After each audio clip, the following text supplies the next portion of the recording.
같이 공유하고 있는 게그 회개와 거듭남의 복음이라는 이 공통 분모를 지금 공유하고 있습니다.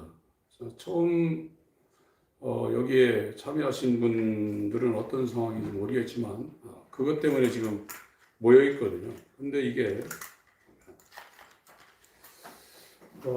이 교회사 가운데 이 샌딩을 파라는 것이 예, 1720년에 이 샌딩을 파라는 것이 생겼어요. 그거는 이제 이 사람은 아주 굉장히 유능한 사람입니다. 로버트 샌디먼이라는 사람인데, 사람이 굉장히 유능한 사람인데, 이 일이 시작된 거는 이 사람하고 그 장인하고 사위 관계인데, 이게 존 글래스라는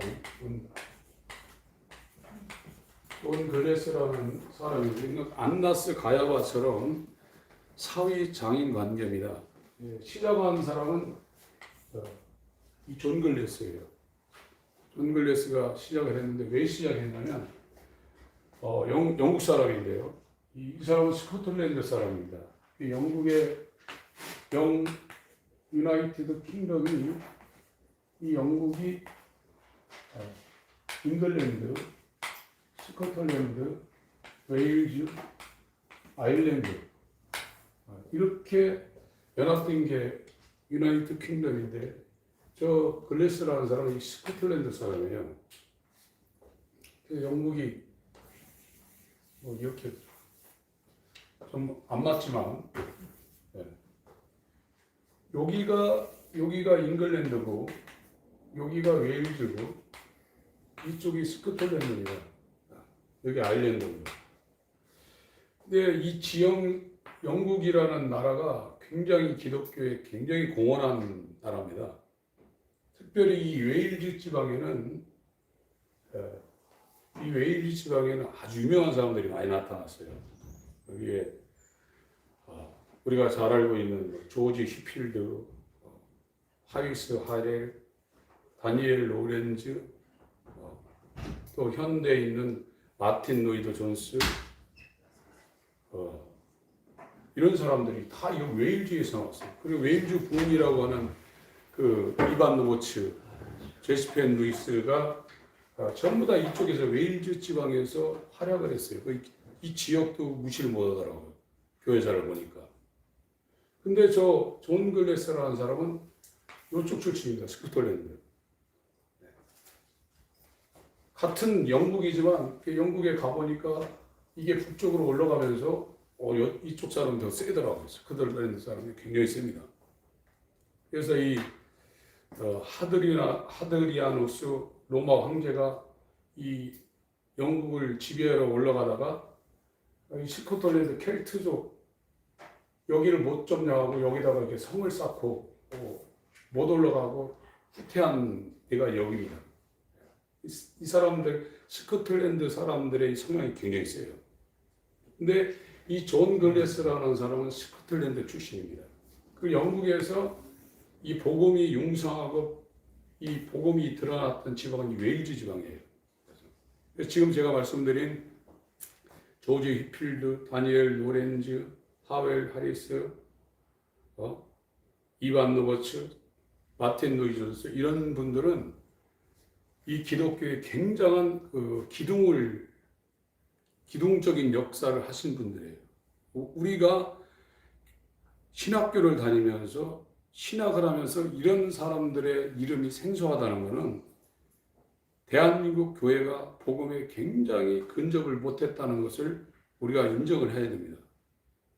신학교 다니면서 지금 이 웨일즈 지방에서 1600년대부터 이 기독교의 핵심을 짚었던 이런 사람들의 이름이 생소하다. 이거는 대한민국 교회가 굉장히 형편없다는 거예요. 저도 이 회개와 거듭남의 복음으로 접근하기 전에는 몇 사람은 뭐 이름은 알았지만 그들이 쓴 책이라든가 이런 걸 전혀 제가 접해본 적이 없거든요. 제 결론은 제가 이 과정을 들어오면서 내가 왜 이렇게 됐나? 이 결론이 뭐냐? 복음을 내가 한 번도 못 들었다. 그런 결론을 내렸습니다. 복음을 한 번도 못 듣고 내가 목회하고 병도 고쳐보고 방언도 하고 뭐 세계 선교도 한다고 깝죽거리고 돌아다니고 그랬다. 그 결론이 그렇게 나왔어요. 근데 이 샌디먼파라는 이 샌디먼파에서 이제 사형리가 나왔거든요. 사형리 나오고 이 사형리를 학대 생산한 사람 중에 한 사람이 빌리 그레입니다. 빌리 그레. 이게 막 전 세계로 이제 퍼져나간 거예요. 이게. 이 샌디먼파가 뭐냐? 이 존 글래스라는 장인이 이 샌디먼을 사위로 얻어가지고 그리고 여기에 또 일조한 아주 유명한 사람 맥클레인 아키포도 맥클레인이라는 사람이 있습니다. 이 사람들이 이 샌디먼파 사형리 믿음으로 구원받는다는 이 신학 사상을 교회사 가운데 아주 뿌리 깊게 이렇게 영향력을 끼친 세 사람이에요. 이 사람들이요. 여기에 이 스펄전이라는 목사님 있죠. 스펄전이라는 목사님 시대에 설교의 2대 대가 중에 이 스펄전과 함께 아주 굉장한 그 목회 사역을 했던 분이 크리스마스 1776년 크리스마스 날 태어났어요. 크리스마스 에반스라는 분이 있는데 이분이 스펄전과 버금가는 설교자였어요. 2대 설교자인데 이렇게 대단한 사람도 이 존 글래스에 의해서 샌디먼 이 사위와 이 맥클린이라는 유명한 사람들에 의해서 이게 교리가 되어서 구원론의 중요한 그런 줄기를 만든 그 샌디먼파에 이 사람도 5년간 끌려갔었어요. 스펄전은 대단한 사람이거든요.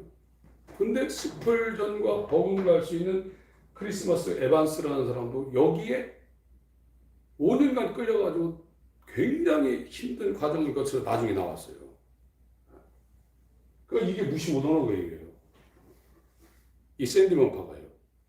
이 샌디먼파가 왜 생겼냐면 영국은 그 국교회이기 때문에 목회자들은 이 목회를 하려면 어떤 웨스트민스터 교리라든지 거기다 서명을 해야 돼요.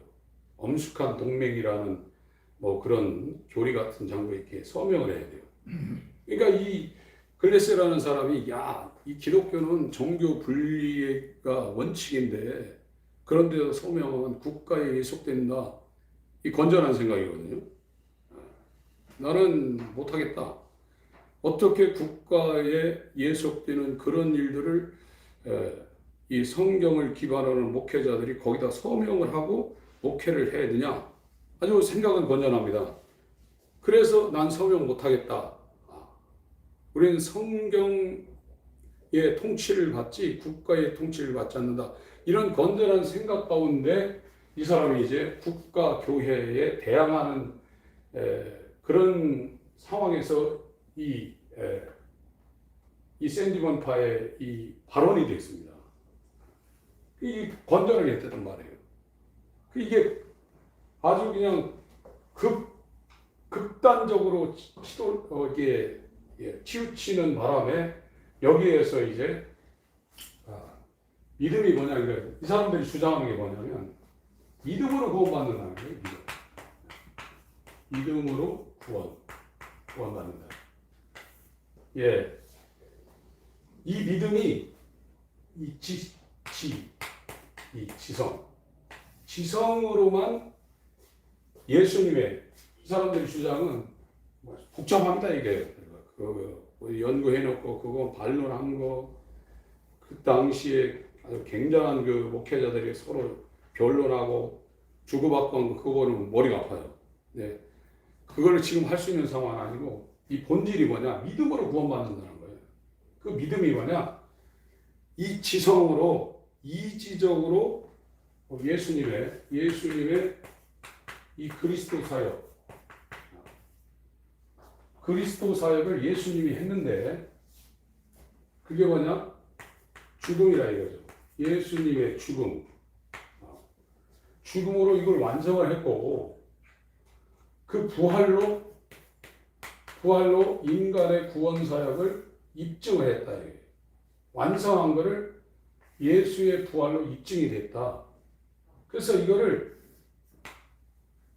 지성으로만 이거를 이해를 하고 그걸 받아들이면 이게 구원되는 거다. 이렇게 주장하는 겁니다. 오늘날의 구원론과 똑같죠. 지금요. 그런데 이 종교개혁과 청교도 이 맥을 이어가면서 복음의 본질을 추구했던 사람은 지성만이 아니라 이 감정, 의지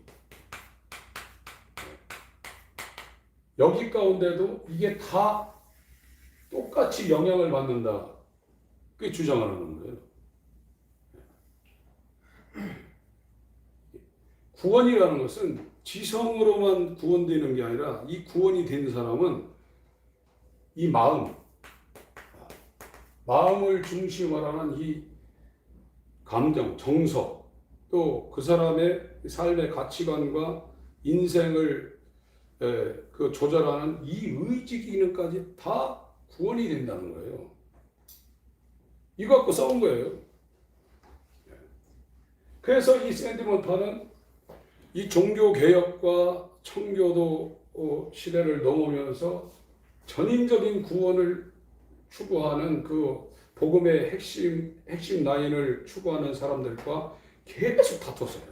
그래서 이 조지 휘필드나 웨슬리나 이런 사람들이 사역하는 것을 이 샌디먼터가 굉장히 혐오를 했습니다. 왜 그래 울고 짜고 그러냐.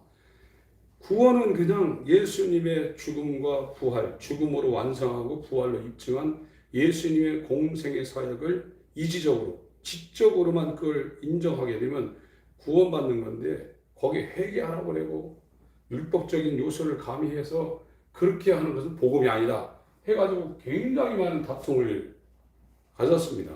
이게요. 이 1700년대에 시작됐는데 지금은 2000년이 넘었잖아요. 지금은 역전이 됐어요. 그때는 주류가 이 기독교 교회사의 맥을 붙잡고 있던 그 사람들이 주류였어요. 이 웨일즈 지방을 중심으로 해서 이 유나이티드 킹덤이라와 이 아메리카 지역을 주도했던 복음은 회개와 거듭남이라는 이 복음이 주가 됐었어요. 이거는 가장자리에서 스멀스멀 이렇게 올라오는 거였거든요. 이 아주 소수의 사람들이 주장했던 거였기 때문에 그 당시에 기독교는 저거는 질이 멸렬해서 사라질 거다 이렇게 인정해서 그냥 무시를 했어요. 근데 이게 지금 한 300년 정도 지나서 전 세계 기독교를 완전히 지금 덮고 있습니다.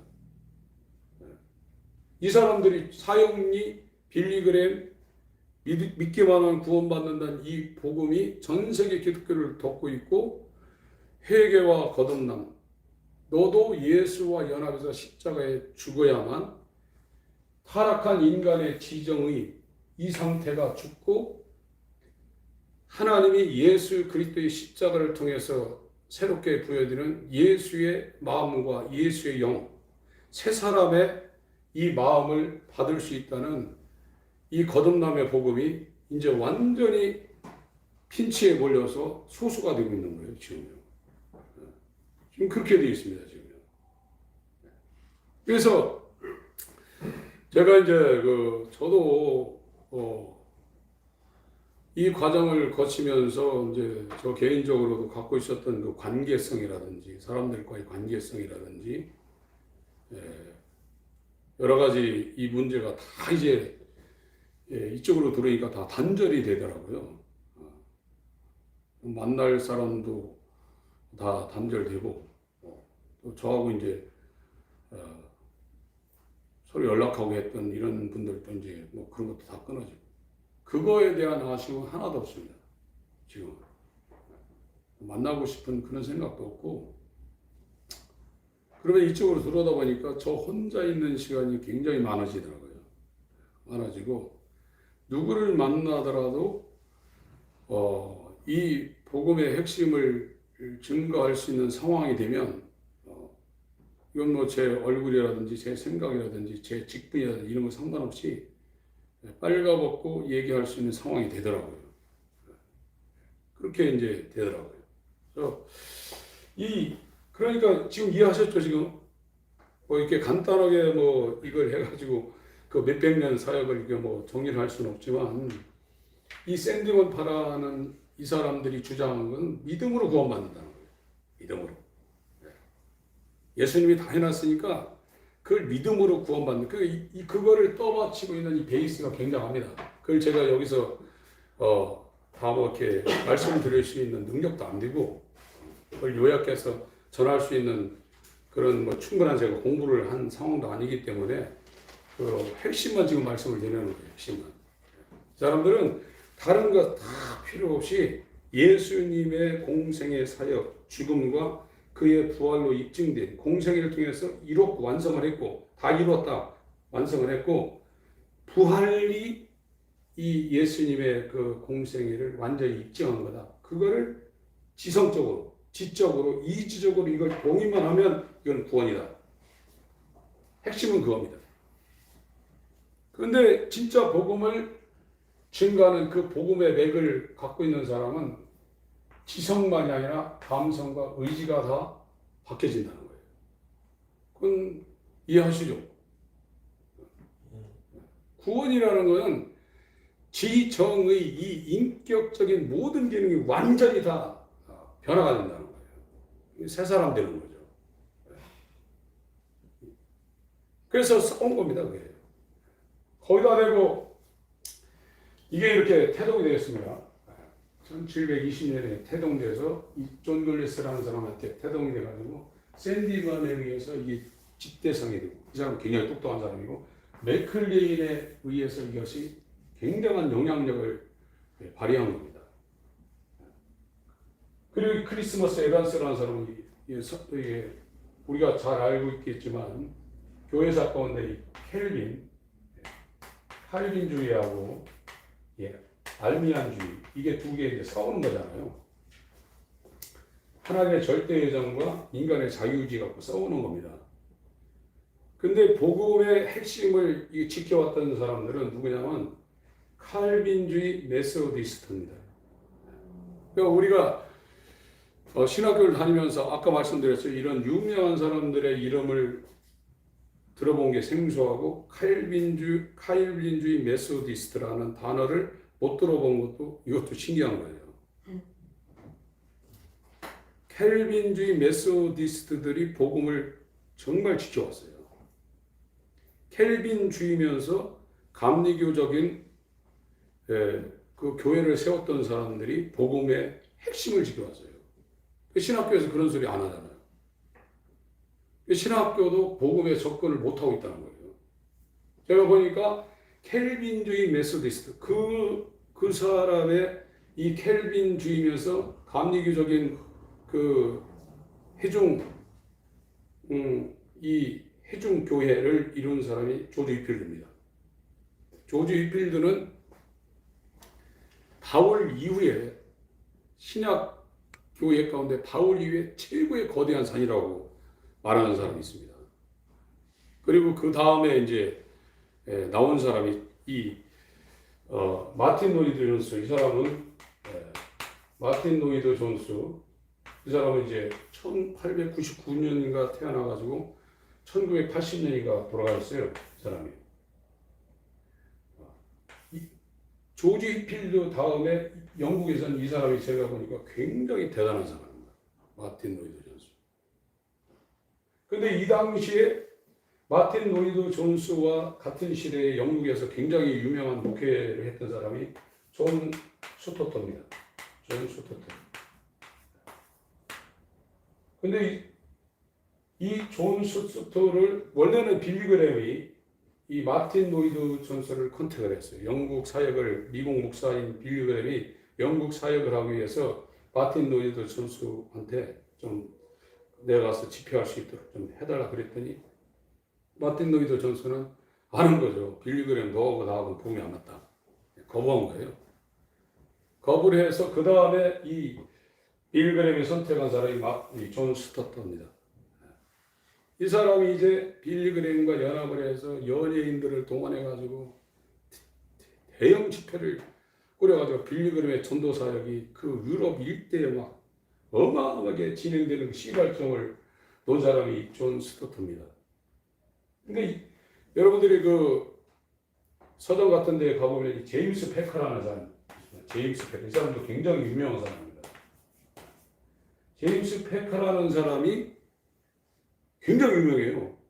우리나라의 뭐 대형교회 목사님들처럼 굉장히 유명해서 이 사람도 유명하고 이 사람도 이 사람도 유명한데 이 제임스 패커가 이 로이드 존스를 굉장히 핍박을 했어요. 노골적으로는 하지 않았지만 글로 자기의 그 모든 사역을 통해서 로이드 존스를 굉장히 세상을 왕따시켰습니다. 스토토하고 이제 짝이 맞은 거죠 이게. 그래서 이 마틴 로이드 존스, 조지 히필도, 미국에는 이제 조나단 에드워즈 같은 이런 사람들이 이 복음의 맥을 이렇게 지킨 거예요. 이 사람들이 하는 모든 얘기가 거듭나야 된다는 얘기예요. 거듭나지 않으면 구원이 없다는 얘기입니다. 거듭나는 건 완전히 십자가를 통과해야 된다는 얘기입니다. 십자가를. 그러니까 그것 때문에 교리가 다른 거죠 이게. 계속 다툰 거예요. 그래서 이 사람들을 여기에서 샌디 원파에서 주장하는 것은 아까 얘기한 믿기만 하면 구원받는다. 믿기만 하면 구원받는다. 믿음이 회개에 앞선다. 믿음이 거듭남보다 앞선다. 이걸 주장하는 거예요, 이게 사람들은요. 믿음이 앞선다는 거예요. 근데 여기를 제작하고 복음을 지킨 사람은 이게 거꾸로라는 거예요, 거꾸로. 회개해야 믿음을 가질 수 있고 거듭나야 믿음을 가질 수 있다는 거예요. 이것 때문에 계속 싸운 거예요. 근데 지금은 이런 얘기 하게 되면 이상한 거죠. 지금 세상이 그렇게 돼버렸어요. 제가 지금 말씀드리는 거 공감하세요? 네. 우리가 많이 찾아보는 마태복음 3장 말씀을 갖고 보겠습니다.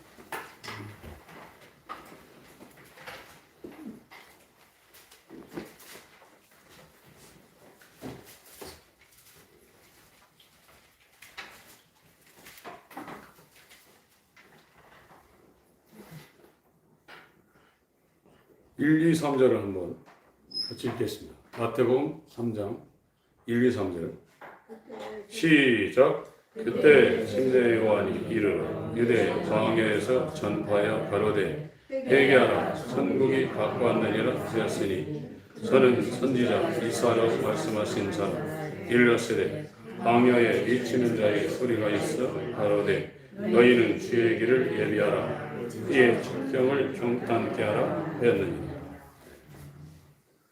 그러니까 이 샌디 원파가 간과한 것은 그러니까 이 마귀라는 문제는 마귀가 하는 거는 첫 번째가 이 복음을 미혹시키는 거죠.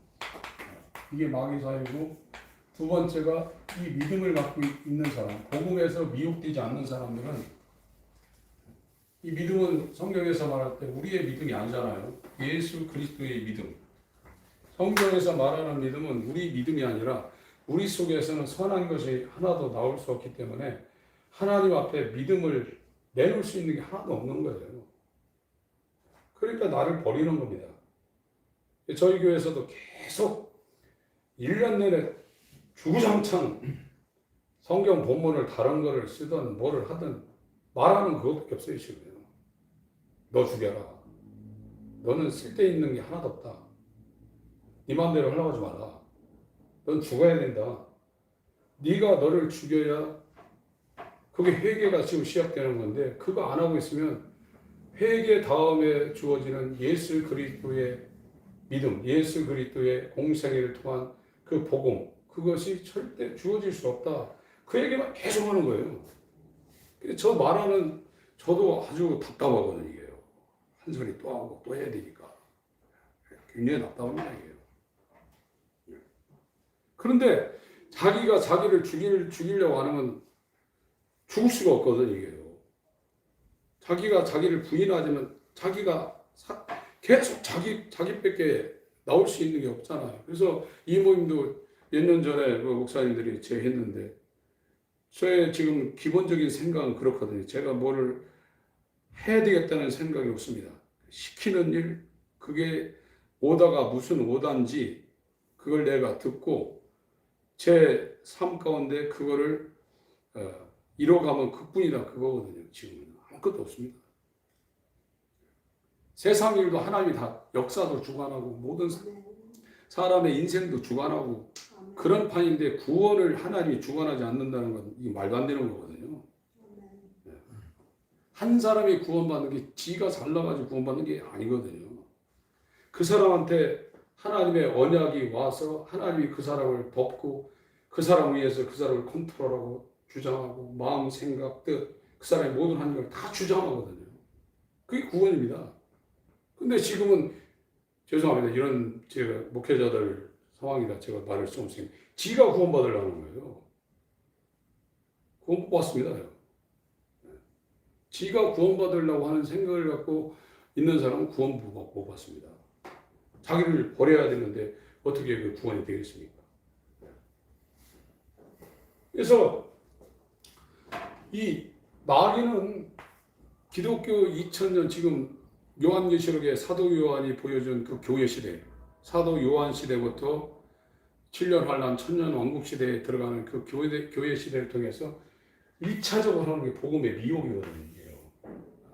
회개와 거듭남을 통과해서 예수와 연합해서 죽는 거죠. 완전히 자기가 죽는데 무덤 속으로 들어가야 죽지만 하나님의 지혜와 능력인 십자가는 살아있으면서 자기를 죽일 수 있는 유일한 하나님의 지혜와 능력이라 해요. 이것이 멸망하는 자들은 미련하게 보이지만 구원을 얻는 우리에게는 하나님의 능력이라 해요. 그 십자가가 얼마나 대단하냐. 안 죽으려고 그런다. 그 목회자들도 교회 와가지고 죽이지 못하고 계속 살려놓지 않습니까? 또 잘 된다고 복 받으라고 그러고 자식들 막 형통한다고 그러고 이거는 복음이 아닙니다. 진짜로요. 선지자들은 환영받은 사람이 없습니다. 사람들한테도요. 비난받고 굉장히 힘들었거든요. 그래서 진짜 목회자의 길을 가는 사람은 성도들의 비난과 저 사람이 교회 나갈까 이런 생각 할 필요가 없어요.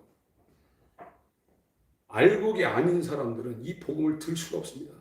그거를 목회 차원에서 교회 유지하고 자기 살아가는데 조금 도움이 될까봐 그 안 나가게 하려고 이렇게 할 필요도 없습니다. 사실 진짜 톡 까놓고 얘기하면요. 들을 사람은 듣게 돼 있어요. 네. 그리고 더 정확하게 하면 그 소리 들으려고 와요. 그러니까 초대교회는 저희 교회에서 저번에 한 번 했는데 1단계 이 회개라는 게 있어요. 인간이 할 수 있는 건 유일하게 회개밖에 없어요. 리펜트. 그리고 두 번째 이 회심이라는 게 있는데요. 여기부터는 전부 다 수동태입니다. 수동태. 이것만 하나 명령문이에요. 그 3번에 이제 이 죄사함이라는 것이 있는데 이 죄사함은 예수의 십자가에 못 박혀서 죽고 예수의 부활 생명과 연합에 살아나는 게 죄사함이에요. 그거를 속죄라고 그러는 속죄. 속죄 곧 죄사. 속량이죠. 속량, 속죄, 구속, 이 대속. 이게 전부 다 같은 얘기예요. 값주고 샀다는 거거든요. 하나님이 값주고 사야 예수의 죽음과 연합해서 죽고 자기가 옛사람이 죽은 거예요. 그러니까 막 지금 이제 저도 이제 그런 과정을 거치면서 전에는 막 속에서 하고 싶은데 목회자이기 때문에 그걸 안 하는 거예요. 안 하는데 하고 싶은 상태에 속이 있는데 안 하는 거하고 이 마음속에서 하고 싶은 욕망이 없는 상태에서 안 하는 건 전혀 다릅니다. 전혀 다릅니다. 그거예요. 근데 이 회개를 하는 이것만 능동태 명령문이거든요.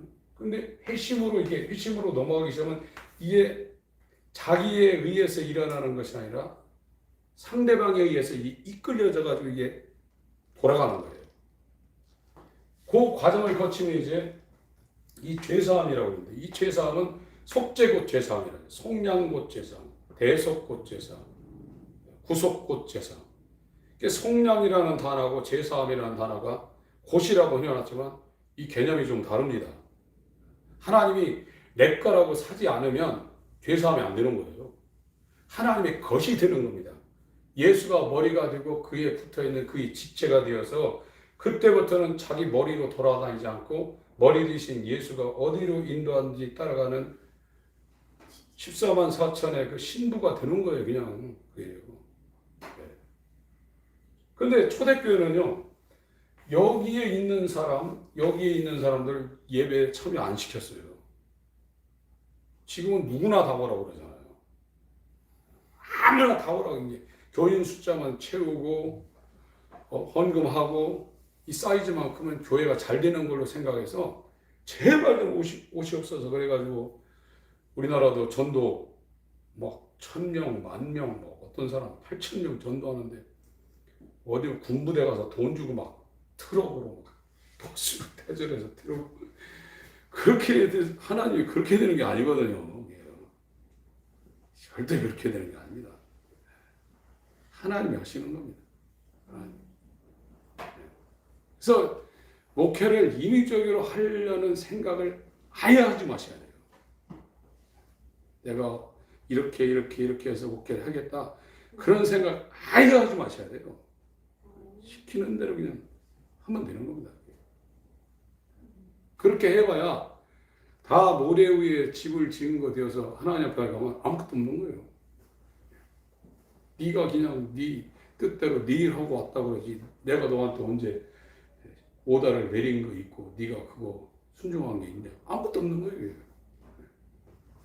그래서 초대교회는 이 회개를 해서 자기의 이제 행동이 좀 변합니다. 이게요. 이제 회개하게 되면 이제 행동이 변해야 돼요. 회심하게 되면 이제 가치관이 변합니다. 이게요. 여기 때도 이게 예배에 참석 안 했어요. 이 예수와 연합하기 직전에 이때 이제 여기에 이제 원래는 침례가 맞습니다. 세례라는 단어도 안 맞는 거예요. 그래서 장로교, 감리교, 순복음 이런 데서 세례라고 할 필요도 없어요. 교단에서 뭐라고 해봐야 사람 소리니까. 침례가 맞는 거예요. 물속에 완전히 들어가서 죽는 거거든요. 이때 진짜 침례를 줬어요. 요 단계를 거칠 때 침례를 주고 이때 여기서 축사를 했습니다. 그러니까 이전에 하는 축사 사역이라든지 이런 것들은 굉장히 부작용을 많이 일으킬 수가 있어요. 초대교회 때는 이때 사람들, 이 예수의 몸이 된 사람들이 모여서 그 침례받는 걸 축복하고 이 단계에 있는 사람들이 영성이 이제 얼마나 세겠어요. 이 사람들이 모여서 그 사람 주위에서 역사하는 영들이 완전히 제거될 수 있도록 완벽하게 축사를 하고 이 사람들이 이 단계에서 예배에 참여시킨 겁니다. 오늘하고 다르죠. 전혀 다릅니다. 그래서 지금 마태복음 3장 읽었죠? 네, 다시 한번 읽겠습니다.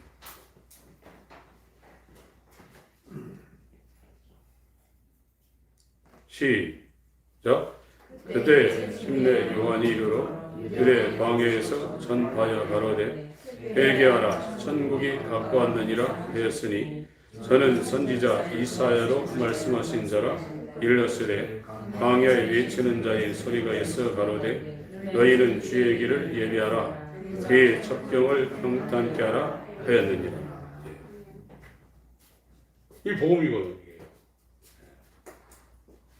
그래서 이 샌디 먼파가 이 발언을 해가지고 오늘날 교회 가운데 이 복음의 미혹이 전 세계를 덮고 있습니다. 우리나라만 그런 것이 아니라 이 사형리, 이 전도 집회 한번 해가지고 일어나라고 해서 예수 영접시키고 이게 전 세계 미혹이 돼 있어요. 다 미혹에 넘어간 겁니다. 정말 0.000 몇 프로의 한한 사람만이 이 복음의 미혹에서 지금 살아남고 있는 거거든요. 극소수입니다. 이 누가복음 12장에 아주 적은 무리예요. 극소수입니다. 극소수예요. 구원받은 숫자가 그렇게 많지 않습니다. 지금 다 구원받았다고 그래요. 극소수만이 지금 구원의 길을 가고 있는 겁니다. 그 사람들이 이제 무너뜨리려고 이 믿음을 가진, 이 믿음은 성경에서 말할 때 우리 속에서 나오는 게 아니잖아요. 예수 그리스도의 믿음이잖아요. 이 예수 그리스도가 히브리서 12장에 믿음의 창시자요, 믿음의 종결자라고 분명하게 그렇게 성경이 기록하고 있거든요. 믿음은 예수가 시작을 했고 예수가 종결한 겁니다. 그게 믿음입니다. 우리는 행위로 구원받지 않고 믿음으로 구원받습니다. 이거를 성경에서 보배로운 믿음이라고 그러고 이 믿음을 하나님이 긍휼히 여기는 자에게 값없이 은혜로 은사로 은총으로 준다는 거예요.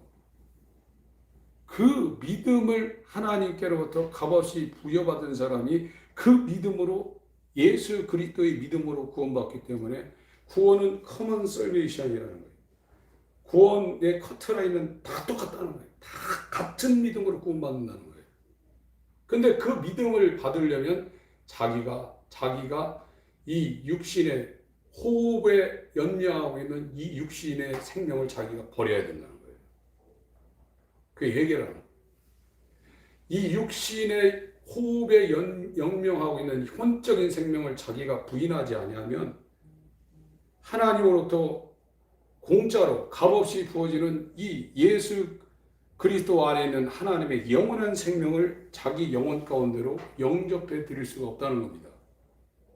헬리스 코걸이라는 사람이 기독교가 뭐냐? 인간의 영혼 속에 있는 하나님의 영원한 생명이 기독교의 믿음이다. 이렇게 정의를 했거든요. 그 사람의 그 책이 짝습니다. 이 영향이 휘필드라든지 웨슬리 이런 사람한테 엄청난 영향을 줬어요. 요한일서에도 너희들 속에 아들이 있으면 생명이 있지만 아들이 없으면 생명이 없다고 했어요. 고린도전서 12장 3절에도 말씀했지 않습니까? 네 안에 예수가 있는지 없는지 확정하라고 했잖아요. 쳐다보니까 없더라고요. 예수가. 그러고 나서부터 이제 제가 이제 돌아서기 시작한 겁니다. 진짜입니다. 이게 마음적으로 돌아서지 않은, 그러니까 이 샌디먼이라는 사람은 존 글래스나 이 맥클레인 이런 사람들은 지성에 관해서 이걸 이 예수님의 공생애를 그냥 인정하면 구원받는데 성경적으로 이 로마서 10장 같은 데서 마음으로 믿는다 할 때 그 마음이라는 것이 인간의 가장 깊은 전 존재를 포함하고 있는 그걸 마음이라고 그러지 얇은 상태를 말하고 있지 않습니다. 아주 이 마음으로 믿는다는 것은 인간의 모든 이 영혼력을 다 포괄할 수 있는 그 상태에서 그거를 다 받아들인다는 거예요. 전인적인 구원이죠. 이 미혹을 받고 이 믿음 있는 사람들이 무너뜨리는 이게 환란입니다. 계시록의 주제가 그래요. 이 환란을 통해서 견뎌낼 수 있는 믿음은 예수 그리스도의 믿음 외에는 없습니다. 다 이제 베드로처럼 부인하고 도망가고 우리나라도 지금 6.25 동란과 일제시대를 거치면서 그 위대했던 그 복음 전도자들이 신사참배라든지 다 예수를 부인하고 다 우상으로 다 돌아갔죠. 그 역사입니다. 한국교회에 지대한 영향력을 끼쳤던 기라상 같은 목사님들이 일제시대 전부 다 신사참배했습니다. 죽이지 않았잖아요. 감옥에 가뒀잖아요. 그래도 다 꺾여버린다. 그런 안희숙 같은 사람은 일반 아가씨인데도 죽으면 죽이라고 그 자기가 정말 살았던 그 부유한 그 환경도 다 버리고 형무소에 들어가서 그 고난을 다 통과하는 거거든요. 예수 그리스도의 믿음이 하나님으로부터 우리한테 주어지지 않으면 절대 구원 못 받습니다. 그거를 연하게 우회해서 교회를 유지하고 목회하려고 그런 소리를 안 한 사람은 거짓 선자입니다. 저는 이 몸이 어떻게 될지 모르겠지만 같은 단어를 얘기하고 같은 개념을 얘기해도 이게 맞아가는 사람이 있고 이게 가다가 어느 순간 이게 세상 말로 3000% 빠져나가는 사람이 있더라고요. 이물질이 들어가면 점검이 안 됩니다. 저는 하여튼 지금 제가 이렇게 말씀드리고 있는 것은 이 모임이 정말 하나님의 인도를 받아서 갔으면 좋겠고 정말 순수한 이 복음을 공유한 사람들끼리 서로 교제하고 끌어주고 이렇게 대화하고 하면 제가 지난 몇 년 이렇게 돌아보니까 특별히 어떤 얘기를 안 해도 그냥 전화 한 통하고 주변에 관한 이야기를 하더라도 굉장히 상승적인 그 영적인 효과가 있더라고요. 굉장하더라고요. 그런 모임으로 갔으면 하는 생각을 갖고서 지금 이제 시작을 하자고 하시는 분들 제의를 통해서 지금 이게 진행되고 있거든요. 그래서 마귀는 첫 번째 이 복음의 미혹이에요. 다 넘어간 거예요. 우리 교회도 지금 제가 지금 4년인가 5년인가 6년인가 하고 있는데 제가 이렇게 딱 보면은 5년인가 6년 얘기해도 이게 무슨 소리지 모르시는 분들이 굉장히 많은 것 같아요. 듣는 사람이 있는가 하면 이게 무슨 소리인지도 개념을 못 잡고 있는 분들도 많은 것 같아요. 지금 이게 쉽지 않더라고요. 이게요. 저희 집에서도 그런데 뭐 말할 것도 없죠. 집에서도 뭐 그런 상황이 벌어지는데. 그래서 마귀는 요겁니다. 복음으로 미혹하고 환란으로 믿음을 이제 이걸 없애버리려는 거예요. 지금 환란 가운데서 이 믿음을 받고 이 예수 그리스도의 복음을 통해서 이 믿음을 지금 받고 있으신 분들은 굉장한 겁니다.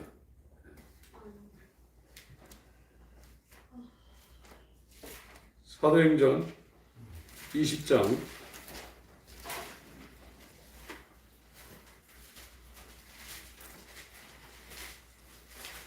21절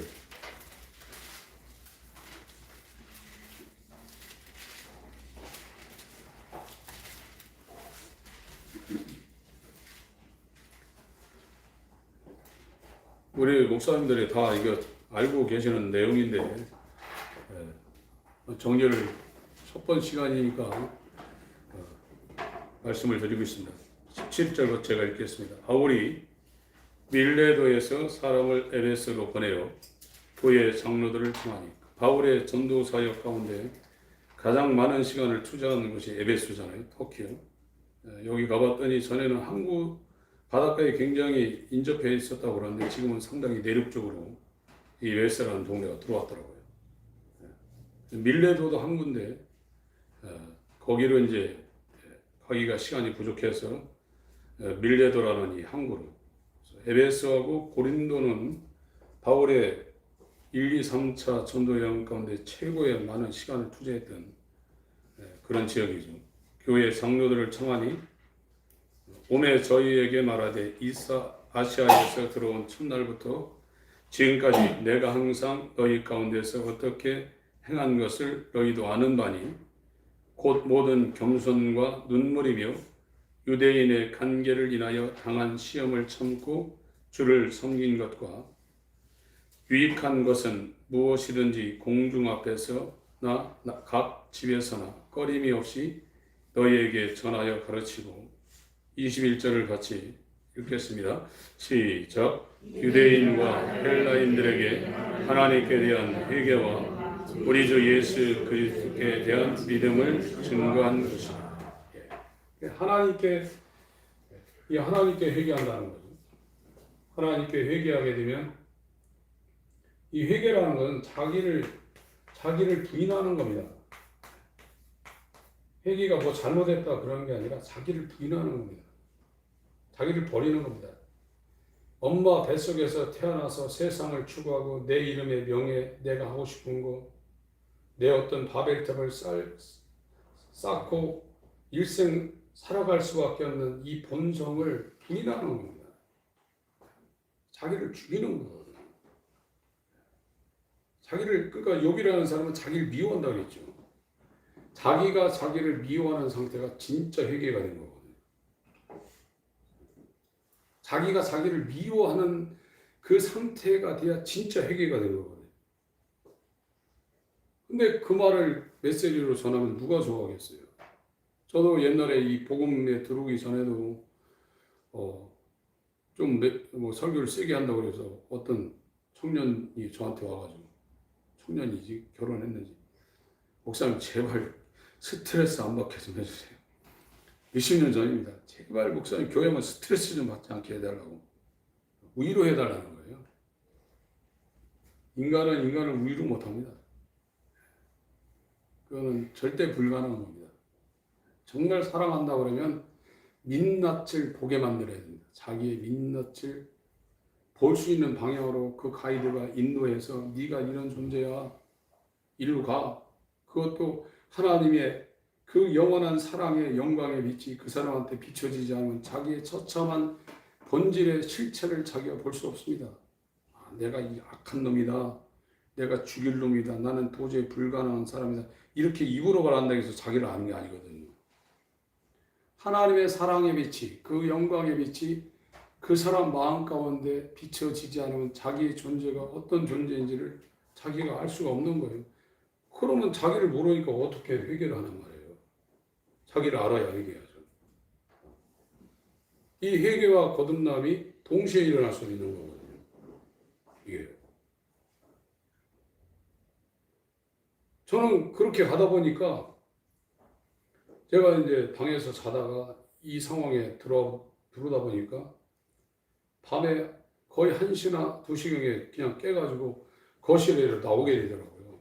거실에 나와서 거실 소파에 엎어져가지고 주님 나 지금 이렇게 나와 있습니다. 나 불쌍하게 이렇게 기도하게 되더라고요.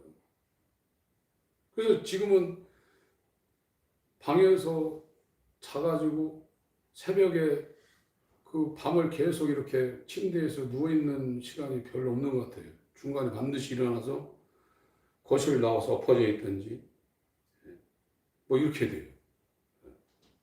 그러면서 제 마음 가운데서 세상에 관한 관심들이 사라지더라고요. 전에는 저도 인간이기 때문에 운동 같은 거 좋아했거든요. 그래서 TV 같은 데서 그런 중요한 이런 거 하게 되면 거기에 생각이 이제 들어가서 보고 싶고, 지금도 이제 MH 같은 거는 이제 보죠. 옛날하고는 많이 달라졌습니다.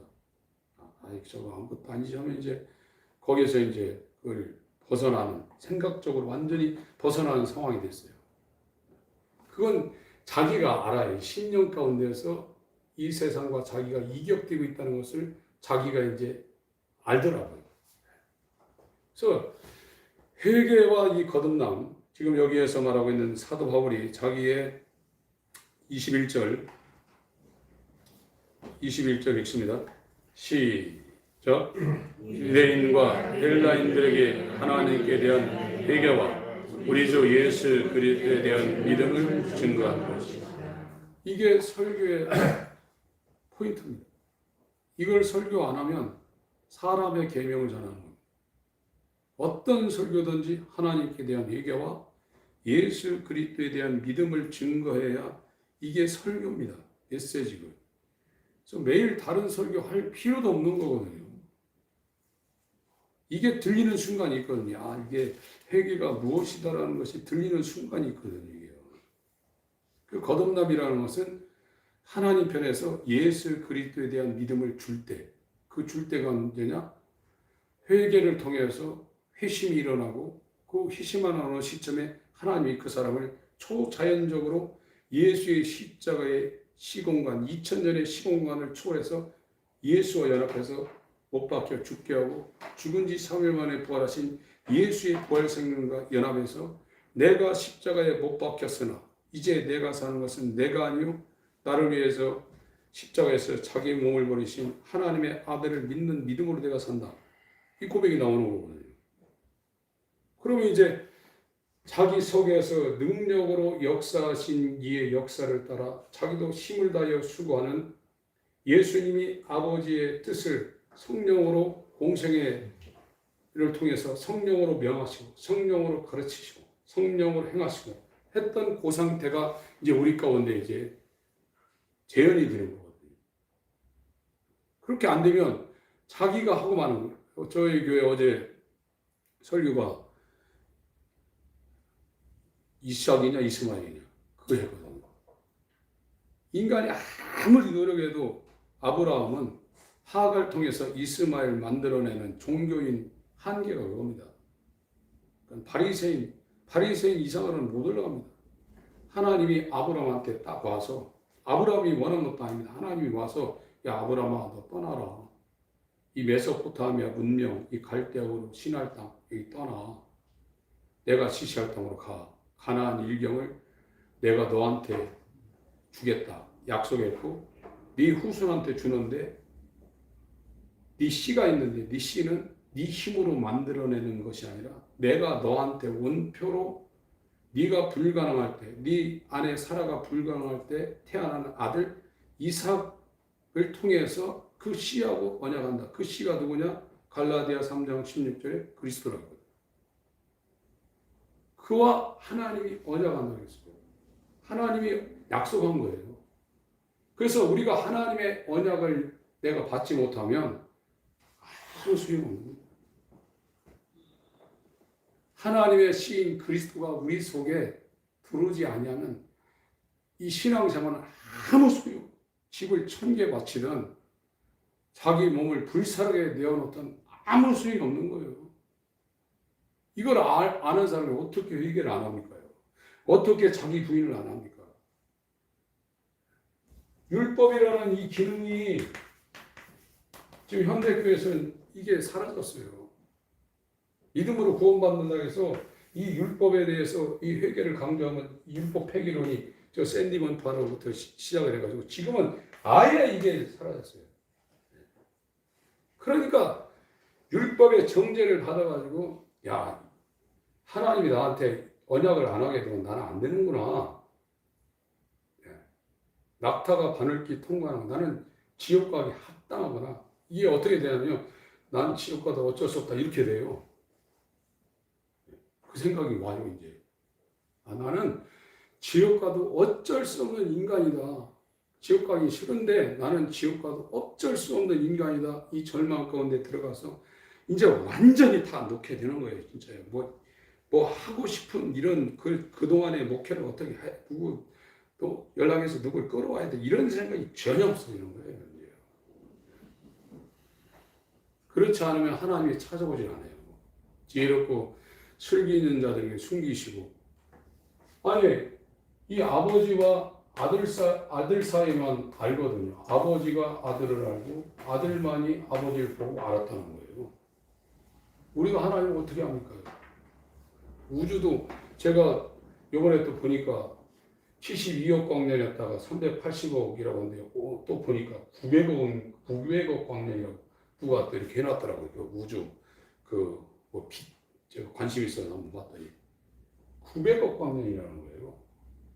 신은 이 우주를 만들고 삼라만상을 다 주관하고 사계절과 이 시, 분, 초 이 모든 걸 다 주관하는데 어떻게 하나님을 압니까?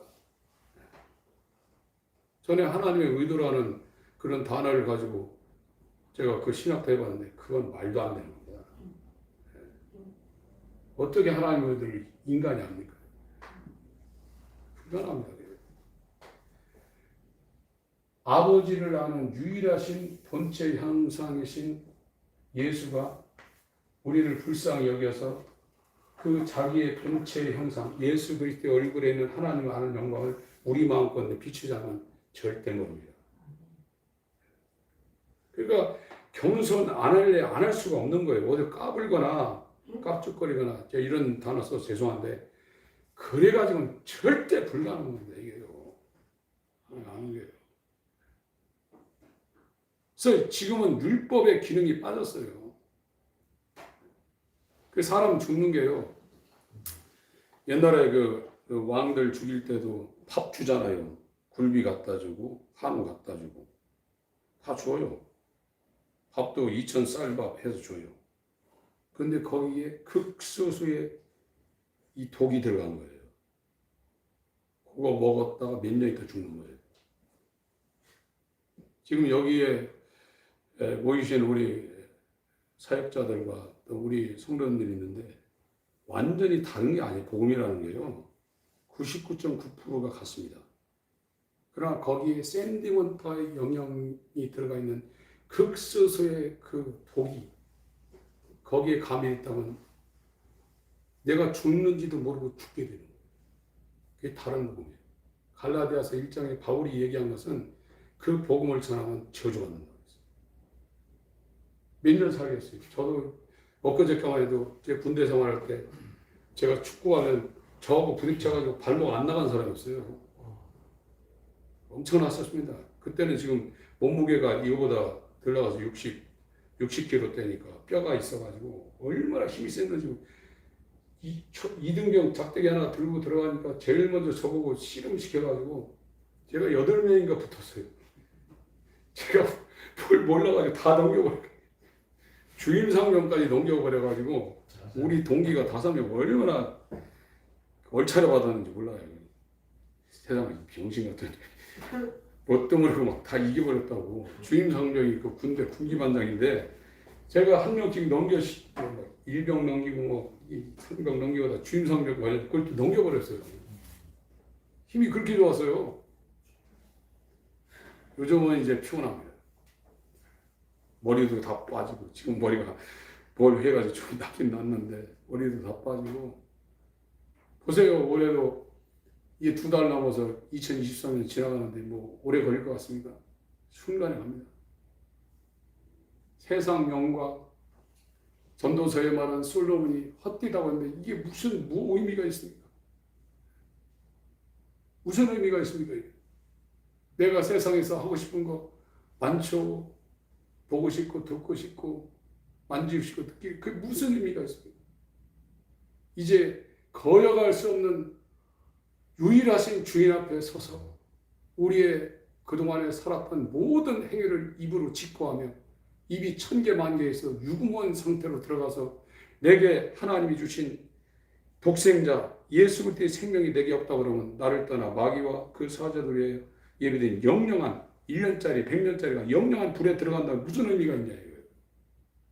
이걸 머리로 안다면서 살아가긴 계속 육체가 끄는 대로 끌려다가는 것이 옛사람인데 자기가 죄니까 자기 마음대로 하는 거죠. 그러나 예수님이 그 사람을 성전 삼고 지성 삼고 들어오면 그 사람이 은혜의 보좌에 나가 있는 거고 거기서 기도하는 거거든요. 거기서 교제가 이루어지는 거예요. 그 전에는 아닙니다. 예. 진짜 기도는 거기서 이루어지는 겁니다. 이걸 지금 우리가 이제 이성적으로 이걸 얼개를 갖고 이제 이걸 뼈대를 맞추고 지금 이러고 이제 목사님들이 여기 이제 오셨을 거예요. 이것도 필요하지만 정말로 이제 완전히 벗겨버리셔야 됩니다. 가죽을 다 벗기셔야 됩니다. 그런 상태로 나가서 정말 하나님이 성령의 인도를 따라 성령으로 걷는 육체를 따라 행하지 않고 죄와 사망에 오면 육체를 따라 행하지 않고 성령을 따라 행할 때 이제 우리는 해방되는 거예요. 완전 해방입니다. 죽는 거, 돈 없는 거, 가정에서 생죽인 거, 누가 뭐라고 하는 거 전혀 영향받지 않고 정말 진리로 자유해서 살든지 죽든지 먹든지 마시든지 하나님의 영광을 위해 하는 영부의 권세가 해하지 못하는 예수가 세우신 그의 몸이 되는 겁니다. 그쪽으로 이제 우리가 방향을 잡고 이제 가고 있고, 그래서 이제 이 모임이 이제 시작이 됐다고 저는 생각하고, 이것이 이제 금방 이렇게 된 게 아니라 제가 볼 때 한 3년 뭐 이런 이야기가 이제 나오기 시작한 것 같아요. 그래서 이렇게 됐습니다. 제가 두서없이 시간을 때우기 위한 목적도 있고, 그래서 좀 이렇게 말씀을 드렸습니다. 준비한 것도 아니고 정확하게 준비를 해서 말씀을 드려야 하는데 이런 상황입니다. 제가 지금 말씀드린 거는 다 공유한 상태시죠? 네. 자, 조금 일단 같이 한번 기도를 좀 하시겠습니다. 하나님, 나를 긍휼히 여겨 주옵소서. 나를 불쌍히 여겨 주옵소서. 나는 갈 길 모르니 나를 인도하여 주옵소서. 하나님의 은혜 가운데 들어가기를 원하오니 불쌍히 여겨 주옵소서. 같이 한번 기도하시겠습니다. 하나님, 주의 우리를 긍휼히 여겨 주옵소서. 주의 우리를 불쌍히 여겨 주옵소서. 하나님 아버지, 인도하여 주옵소서. 주의 우리를 긍휼히 여겨 주옵소서. 하나님, 우리를 불쌍히 여겨 주옵소서. 주의 우리를 긍휼히 여겨 주옵소서. 주의 우리를 불쌍히 여겨 주옵소서. 하나님, 우리를 긍휼히 여겨 주옵소서. 주의 우리를 불쌍히 여겨 주옵소서. 주의 우리를 긍휼히 여겨 주옵소서. 주의 우리를 불쌍히 여겨 주옵소서. 주의 우리를 긍휼히 여겨 주옵소서. 주의 우리를 불쌍히 여겨 주옵소서. 주님, 우리를 긍휼히 여겨 주옵소서. 주님, 우리를 불쌍히 여겨 주옵소서. 주님, 우리를 긍휼히 여겨 주옵소서. 주님, 우리를 불쌍히 여겨 주옵소서. 주님, 우리를 긍휼히 여겨 주옵소서.